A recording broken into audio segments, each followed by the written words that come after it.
Welcome to the 6.5 Summit, AI Unleashed, and this Enterprise App Spotlight Intentional Innovation. I would like to welcome Govind Balakrishnan, Senior Vice President and General Manager responsible for Adobe Express. During his 19 plus years at Adobe, his passion has been to build tools and runtimes that cultivate creativity on all platforms.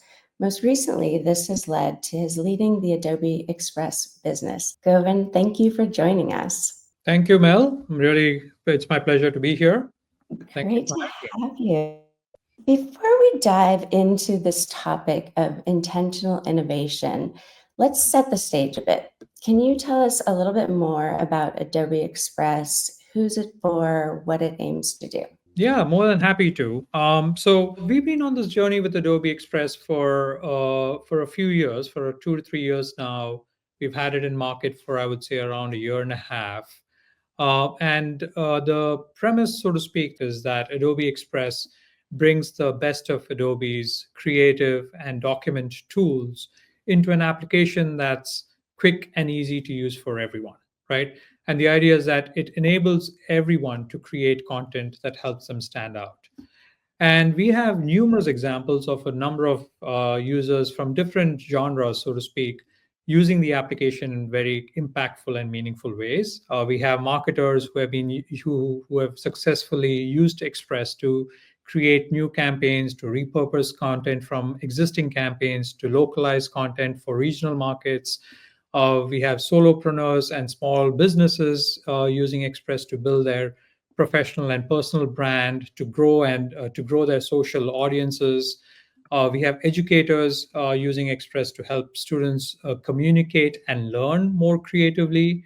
We also see Express playing a very critical role in enterprises as it relates to their content supply chain solutions, where we are empowering both business professionals who need to create visual content, be it presentations or social content or even sales pitch decks, and sort of working hand in hand with marketing leaders who are focused on ensuring that the content that's created stays on brand, right? It's not that you just enable everyone to create content, but the core component or a critical component of the content supply chain is ensuring that any content that gets created within an organization stays on brand, and marketing leaders are sort of collaborating very effectively with business professionals to ensure that any content that's created by business professionals in the enterprise stays on brand. And the good news is that through these efforts and through some of these initiatives, we have seen a very large number of enterprises experience a significant level of success with Express.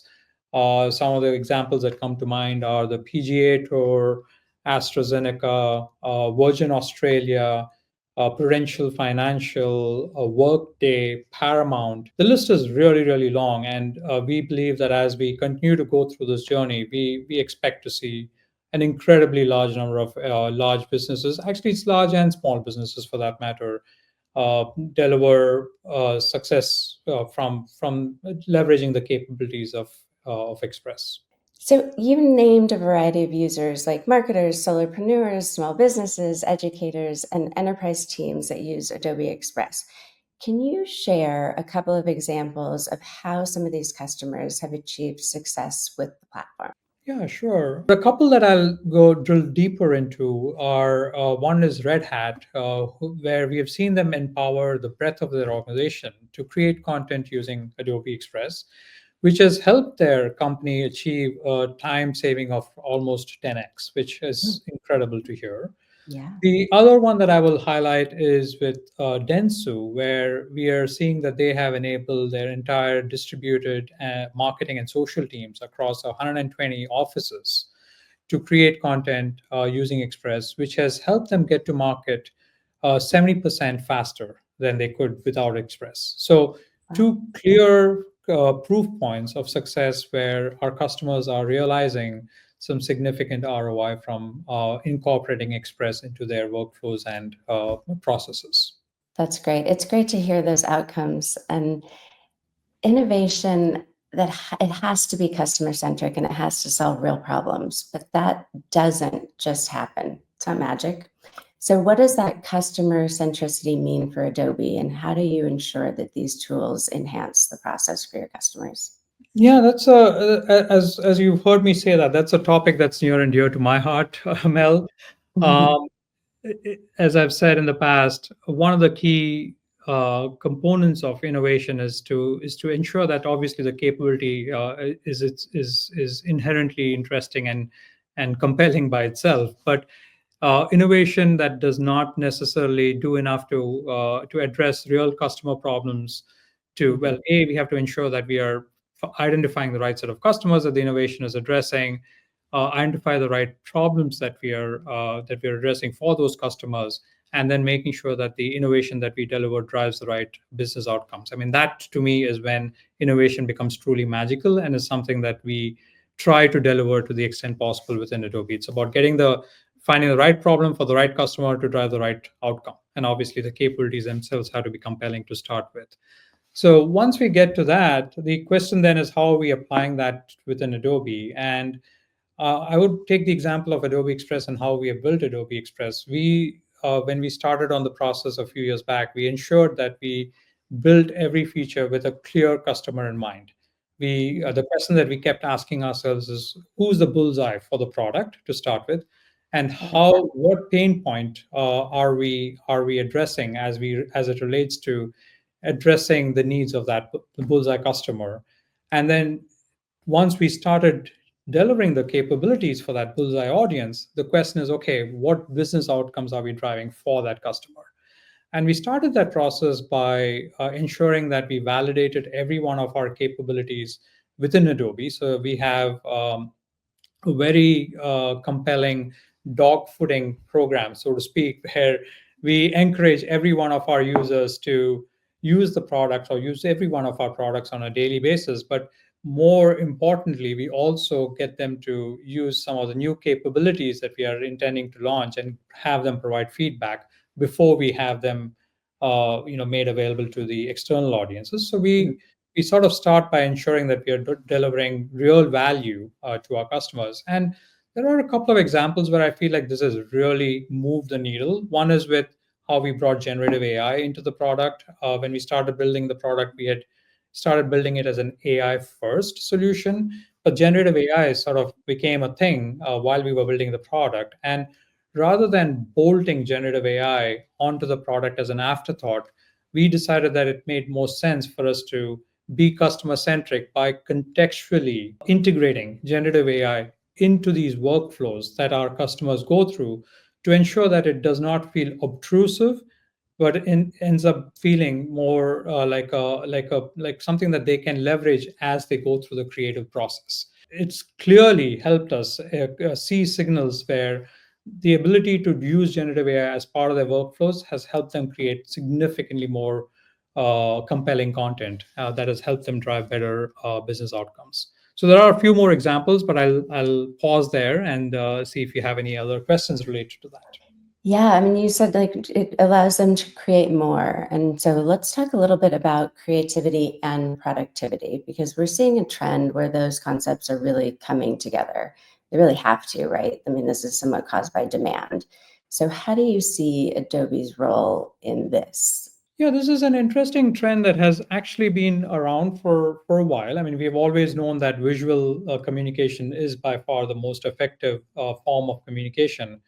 But an interesting trend that we have been noticing recently is that even PDF documents that have historically been more text-based are increasingly visual in nature. I mean, we did some analysis recently and found that roughly 10 to 15% of all PDF documents that are created today are visual in nature. So it is clear that creativity and productivity are coming closer and closer together. More and more communication is happening through visual channels. Previously, it was primarily personal communication, but we are also seeing business communication happening through social and visual channels. And the opportunity that we have, obviously, is to make sure that we deliver solutions that meet the customer need that we are sensing in that space. And we're doing that by ensuring that the products that we have, like with Express, for instance, is deeply integrated with Acrobat. We are increasingly building workflows that connect Acrobat with Adobe Express and the capabilities of Adobe Express that make it easier for users of Acrobat and creators of PDF documents bring in more visual elements into their documents. We are Mhm. also looking for opportunities to make it so that even within Express, you have the ability to bring in your creative assets from applications like Photoshop, Illustrator, InDesign, Lightroom, bring them into Express and build on the content that you have created in some of these flagship creative applications.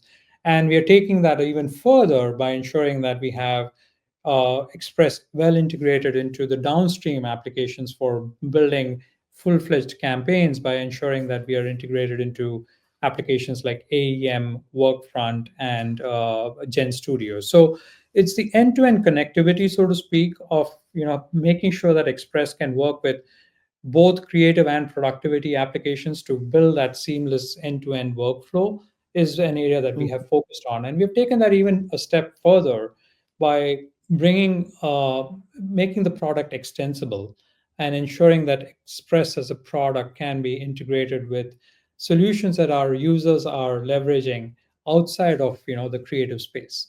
So ensuring that Express is integrated into applications like Box, applications like Slack. We have recently launched an integration with Miro, which is actually has been doing incredibly well. Or even actually in an interesting way, integrating it into consumer use cases like an Yeah. integration that we launched with EA Sports that was a fun one with the college football game and EA Sports, ChatGPT, and more recently we just announced a partnership with the NFL that we're super excited about because we see that there's an opportunity to drive fan engagement with a tool like Express Mhm. through our partnership with NFL. So it's sort of the fact that creativity and productivity are coming together has helped us take our solutions like Express to new levels by enabling more of our users to be creative, even in productivity like use cases and situations. That's really helpful. I love the overview of Express and also how Adobe is working hand in hand with customers to answer to those organizational demands and also really just kind of to answer to human creativity and expression. And as you look towards the future and where we go from here, what do you think people need to be thinking about when using AI in their organization and when adopting it? I actually love what you said about just getting AI into people's hands. I think that's really great for you as an organization with the feedback mechanism, but also getting it into people's hands is such a big way of getting people to use it, right? So, what do you see in the future of how, getting people to adopt it, getting it in people's hands? Where do you think we're going from here? Yeah, one of the key tenets that we have held true to all along at Adobe is that everyone has a story to tell. And the opportunity that we have had all along is to enable everyone to tell their stories in a visually compelling way. And when I look at our journey with Adobe Express and where we started, when we started, as I said, we started working or building this product around 3 years back. And back then, one of the key components of building the product was to make it AI first. And the idea there was we would provide our users with tools and recommendations and contextual recommendations to help them on their journey, using AI to help them on their journey to get to their output as quickly as possible. That was phase one or step one. Step two was when generative AI became a thing, and we started incorporating generative AI into the tool where not only do we provide contextual recommendations, but now you have the ability to use a prompt to convey or to communicate what you're looking for. And we would be able to generate either images or videos or even text effects in the context of your workflow as you go through the creative process with a tool like Express. Mm. What we are now seeing, though, is the next step, so to speak, or the next phase of this evolution with agentic AI, where now with the prompt, you now have the ability to essentially generate a design from scratch. And what it does for us as a company, and what I'm most excited about here, is that it gives us the opportunity to completely reimagine and rethink creativity and how creativity is done. And it gives us the opportunity to dramatically lower the barrier to entry for anyone to come in, anyone with a story to tell, which we believe is almost everyone, anyone Mhm. with a story to tell to come in and interact through a prompt. It could be a conversational interface or a text-based interface, but interact through a prompt to essentially communicate or convey what they would like to create. It could be an image, it could be a video, it could be a full-fledged design, and Yeah. have that show up on the screen. And what's quite exciting, or truly exciting, about all of this is that we obviously have the ability to generate what's in their mind's eye, but we still have the tools, or they still have access to the tools if they choose to go in and tweak the content to meet their needs, right? So it's not that the tools are completely taken away from them. They don't need to use the tools, they don't need to learn to use the tools, but if they choose to, they still have access to the tools to go in and fine tune the content as needed. So what it does is it gives us this ability for us to reimagine, as I said, reimagine creativity, and it gives new ways, entirely new ways for everyone, and I mean really everyone, to tell their stories and scale their businesses. And that to me is just an unbelievable opportunity that we have ahead of us, that I can't wait to deliver on and see what everyone creates and does with. Well, this was great. I love to hear all of this, and we're so appreciative of you joining us at this Enterprise App keynote at the 6.5 Summit. Great, was my pleasure to be here. Thank you, Mel. Thank you. Stay connected with us on social media and explore more conversations at 65media.com/summit, and stay tuned for more insights coming up next.